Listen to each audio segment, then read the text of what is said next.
Welcome back to my channel, students. So in this session I will be discussing about symbiotic nitrogen fixation process and mechanism. So this is again a very important topic from any point of view. At least definitely one question you are going to get from this topic, nitrogen fixation. So here we will be discussing about what is the process and mechanism of nitrogen fixation. So first let us see the example. What is symbiotic nitrogen fixation? Symbiotic nitrogen fixation is when the bacteria and the root system, they are associated together. Symbiotically they help in production of root nodules. So examples are rhizobium. Rhizobium which is symbiotically associated with leguminous plants. Leguminous plants like the members belonging to family Fabaceae. So in leguminous plants they show the association with rhizobium. Then other bacteria, other example is Frankia. Frankia belong to a type of prokaryote called Actinomycetes, and this is in symbiotically associated with a non-legume. Non-legume, like for example Alnus, non-legume called Alnus. So they show symbiotic association. But the process of nodule formation is same for both, whether it is a rhizobium or in case of Frankia. So now let us start with what is the process of nitrogen fixation and first nodule formation. So in nodule formation we find the first rhizobia collect near the root hair. They get collected near the root hair. So suppose this is the, here I will give you a small diagram. So suppose this is the epidermis of the root, and this is the root hair. So all the bacteria will be collected near the root hair, and they get collected near the root hair due to the sugars, amino acids, proteins they are produced by the root system of the host plant. And here a special type of proteins are produced by the host plant which are called as lectins. Lectins are a special type of host proteins which are identified by rhizobium. So that is the first step. Second step is called as curling of root hair. Second step is called as a curling of root hair. Once the bacteria come near the root hair starts forming a hook-like structure. It starts forming a hook-like structure. This is called as a curling of root hair. This curling of root hair is due to secretion of a curling factor. A curling factor secreted by the bacteria. Curling factor secreted by the bacteria. Here throughout all these steps which we do, you should know which substances or what is the contribution of the host and what is the contribution of the bacteria. In the first step, the host produces these substances, sugars, amino acids and proteins. In the second step, the curling factor produced by bacteria that causes root hair to curl. Then next, third step is formation of infection thread. Formation of infection thread. That is, after curling of the root hair, the bacteria will secrete cell wall dissolving enzyme. Cell wall dissolving enzyme. So here the cell wall of the host root will be dissolved. Once the cell wall is dissolved, all the bacteria can now enter into the root hair. All the bacteria can now enter into the root hair. So after dissolving the cell wall, this infection thread is formed. And infection thread, it consists of, plasma membrane of host plus bacteria. Infection thread will consist of plasma membrane of the host and bacteria.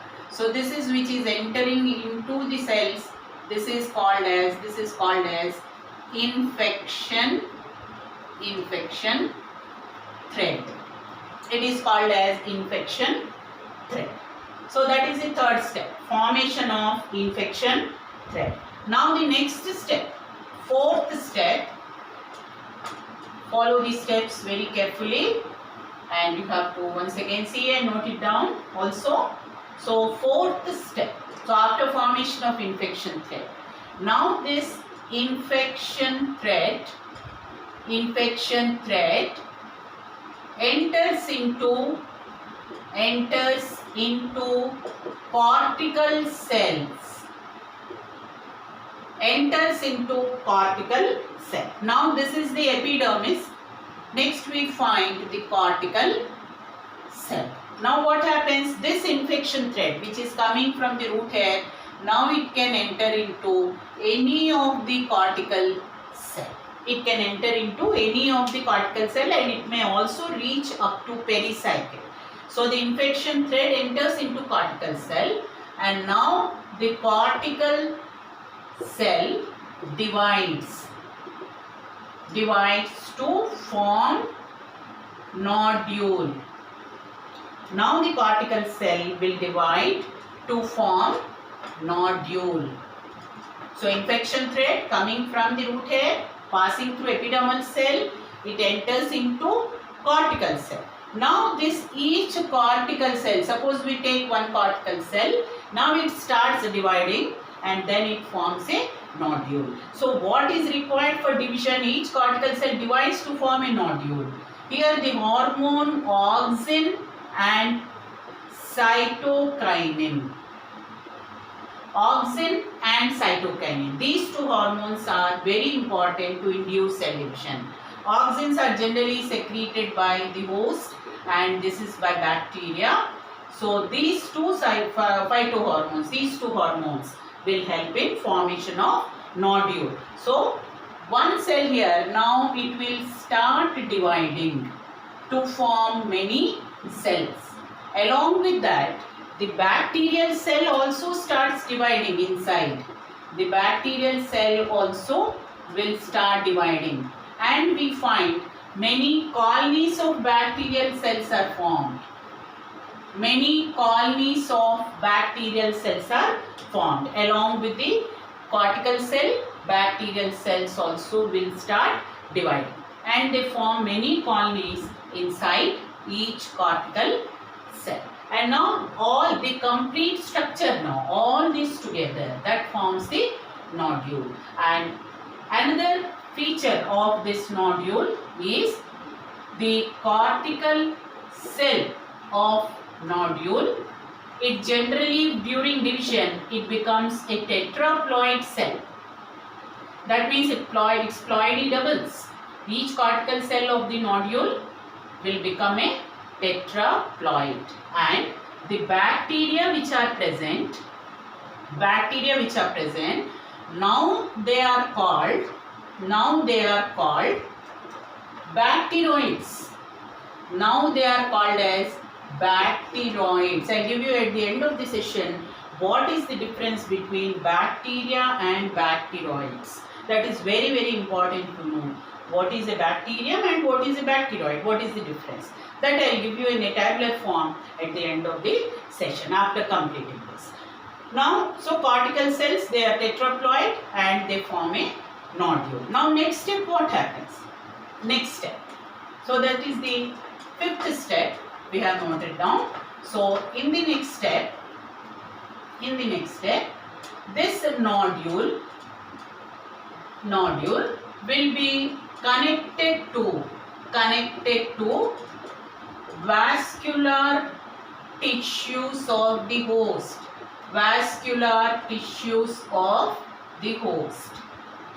Host, which part it is forming? It is infecting the root. So it gets connected to vascular tissues of the host root, so that it should get food and water from the host for its further function. Now, Another feature of each cortical cell, suppose we observe each say cell, and if we have to draw separately, here we find all the bacteria are dividing. That means now they are changed to, this one is each colony, and now they are changed to the bacteroids. So this is a group of bacteroids. In the end, I will give you what is the difference between the two. This is a group of bacteroids, and so I'll label it here. This is the group of bacteroids, and these bacteroids are surrounded by a membrane which is secreted by the host plant. This membrane which is surrounding bacteroid, this is called as a peribacteroid membrane. This is called as a peribacteroid membrane, and this is the cytoplasm of the host. This is the cytoplasm of the host. Cytoplasm of the host has a very important role to play. It is pink in color. Cytoplasm of the host is pink in color. This pink color of cytoplasm is due to presence of a pigment called as leg hemoglobin. Presence of the pigment called leg hemoglobin. Leg stands for the leguminous plant. Hemoglobin, it is a hemoglobin like pigment. You know hemoglobin carries oxygen in mammals. So similarly here also this hemoglobin, it acts as oxygen scavenger. That means it absorbs all the oxygen from the surroundings, so that it helps in functioning of night nodule or functioning of the bacteroid. Exactly we will see in the next topic, that is what is the mechanism. There we will see what exactly is this, how the functioning of the enzyme takes place. Now the heme part, hemoglobin has two parts, the heme part and the globin part. Heme and the globin part. Heme part is secreted by the bacterium and the globin part is secreted by the host. So that's how the nodule is formed, and nodules are pink in color externally, and we will be able to see the nodule of a leguminous plant. In which condition? What condition? When will we see the nodule? Suppose we want to observe nodules from this plant, leguminous plant, we have to uproot the plant just before flowering. If we uproot the plant just before flowering, we can find these nodules. We can observe these nodules as pink structures. So this is what is the process of nodule formation. Now I will give you what is the difference between bacteria and bacteroids. We say rhizobium is a bacterium, and when it changes to nodule, when it is infecting the root system of legumes, and then it is now changing to bacteroids. So what is the difference between the two? So we will see what is bacteria, that is rhizobium, and what is a bacteroid.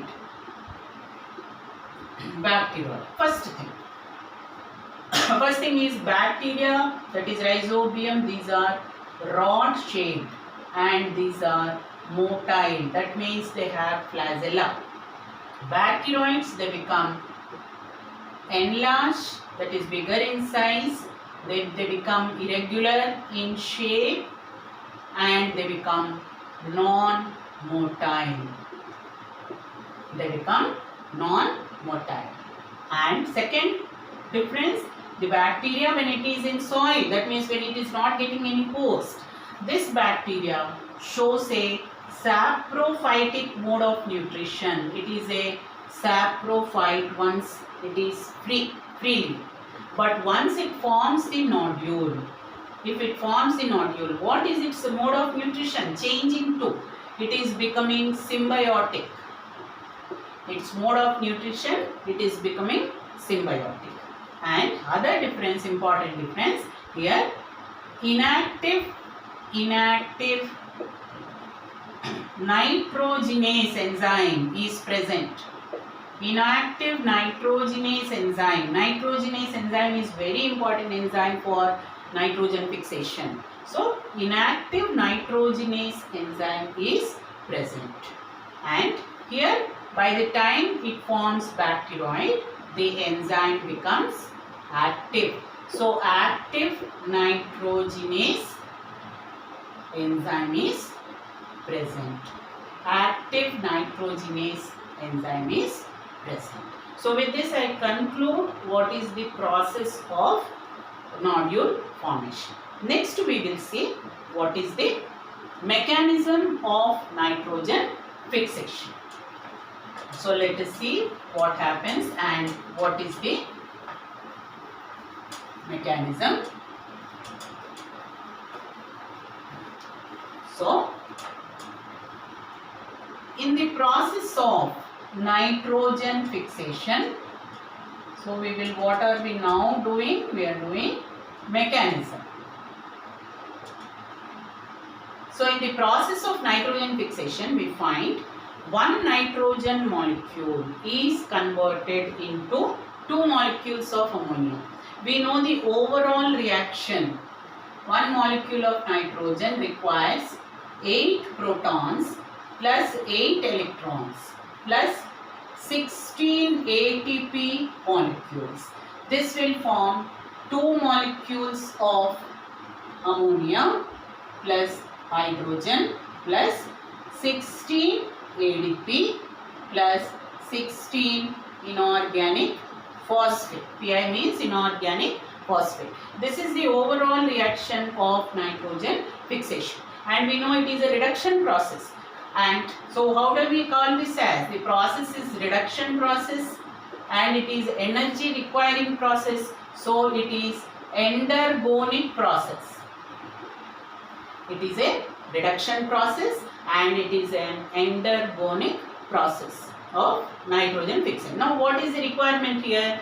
The protons and electrons are required and there is an energy source also. And most important thing, the enzyme nitrogenase is required. The enzyme nitrogenase is now recently, it has been named also as the enzyme dinitrogenase. Enzyme dinitrogenase. This enzyme is produced only in prokaryotes. It is produced only in prokaryotes, but it is not produced in eukaryotes. That's why higher plants cannot fix nitrogen. They can fix nitrogen only in association with prokaryotes. So only in prokaryotes, due to the presence of NIF genes. Particular genes are present, NIF genes. NIF stands for nitrogen fixing genes. So due to presence of NIF genes, which can synthesize enzyme nitrogenase, the prokaryotes can produce or can help in nitrogen fixation.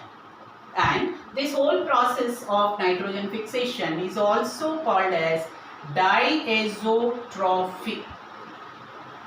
It is also called as diazotrophy. And this enzyme nitrogenase, it has two components.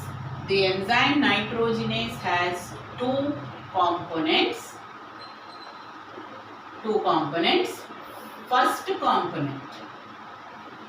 First component, it is called as a iron protein component.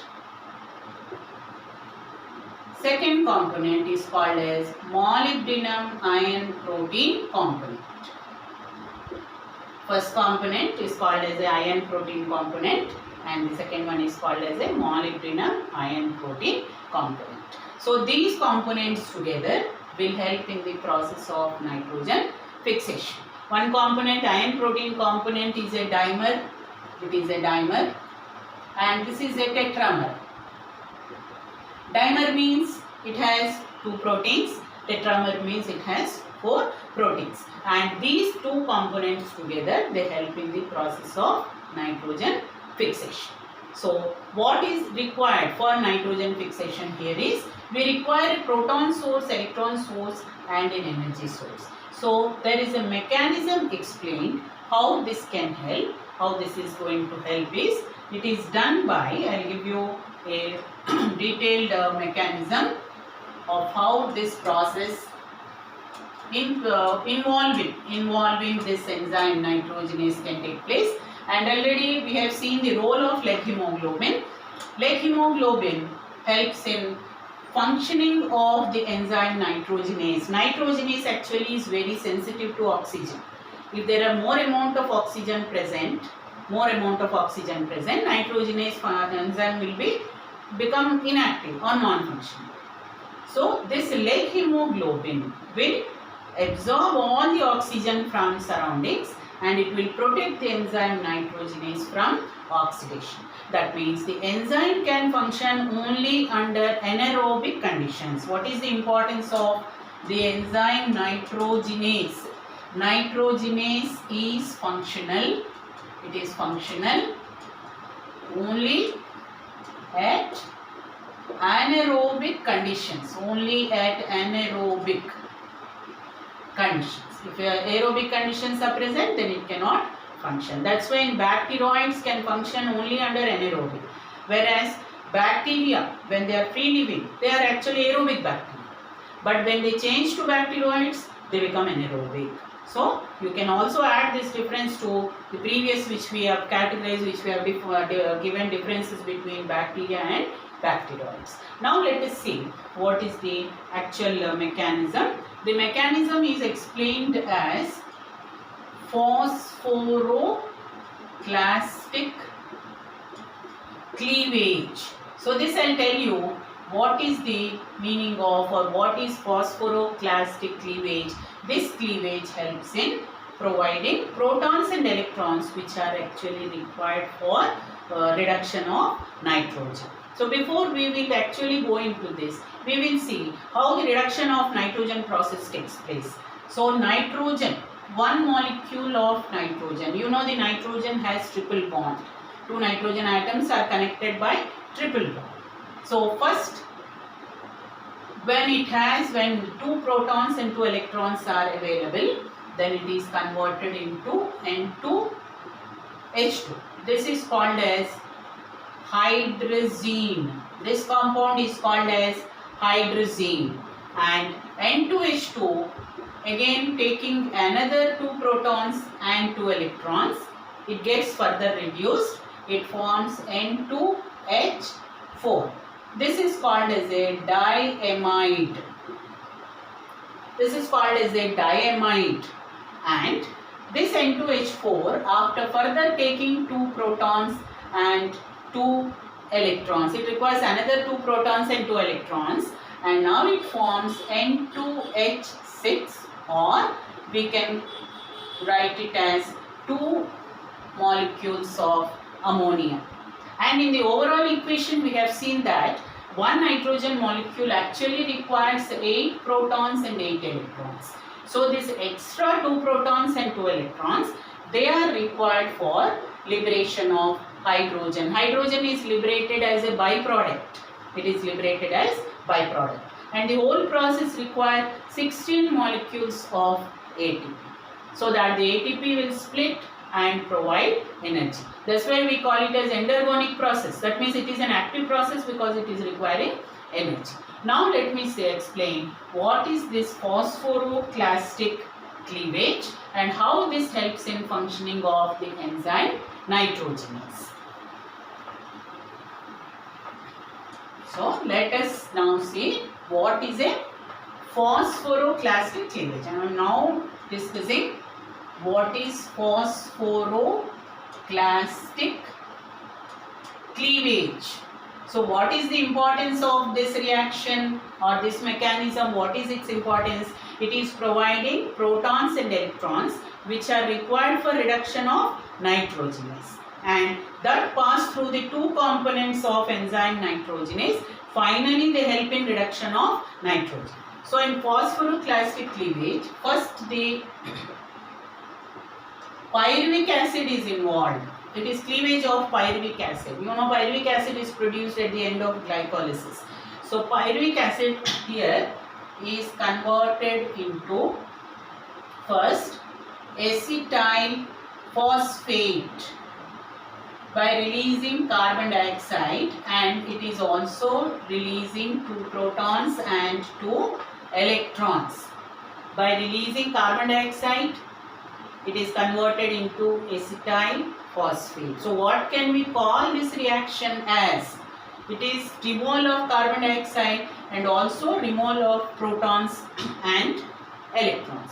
So removal of protons and electrons, we call it as oxidation process, and carbon dioxide is removed. So oxidative decarboxylation. So this process we can, this reaction we can call it as oxidative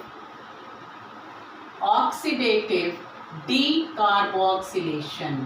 Oxidative decarboxylation reaction. So this acetyl phosphate, now it loses its phosphate and it is converted into acetic acid plus phosphate, and this phosphate is used for synthesis of AT. This is how acetyl phosphate will undergo further reactions. Now these 2 protons and 2 electrons, how do they help in the process of nitrogen fixation? So here there are 2 components. So this is component 1 and 2. So this is iron protein component, and this is molybdenum iron protein component, One we call it as the oxidized form, one we will write it as oxidized form, and another one is reduced form. Again say this is oxidized form, say this is reduced form, because if it receives electrons it will get reduced, if it donates electrons or removes electrons it gets oxidized. So these electrons, they are first accepted by, these electrons are first taken by ferredoxin. They are first taken by ferredoxin. So which form of ferredoxin they have to be taken? Oxidized form and oxidized form.